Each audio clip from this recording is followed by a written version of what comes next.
Pachora junction मधील नगरदेवडा station जवळील खंबा किलोमीटर क्रमांक 353/12 नजीक रेल्वे अपघाताने एक इसम मयत अवस्थेत आज दिनांक 6 ऑगस्ट 2025 रोजी पहाटेच्या सुमारास छिन्नविछिन्न अवस्थेत आढळून आला असता घटनेची माहिती मिळताच पाचोरा लोहमार्ग दूरक्षेत्राचे रेल्वे पोलीस लक्ष्मण पवार यांनी तात्काळ घटनास्थळी धाव घेत पंचनामा करत मृतदेह रुग्णवाहिका संचालक बबलू मराठे व किशोर लोहार यांच्या मदतीने पाचोरा ग्रामीण रुग्णालय येथे आणत अज्ञात मयताची ओळख पटवण्याचे काम सुरू केले होते।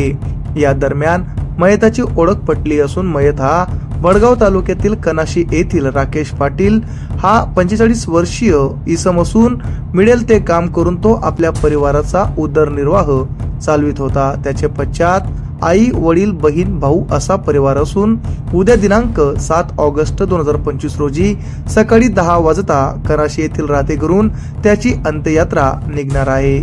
लोहमार्ग चाळीसगाव रेल्वे पोलीस स्टेशन येथे या प्रकरणी अकस्मात मृत्यूची नोंद करण्यात आली आहे।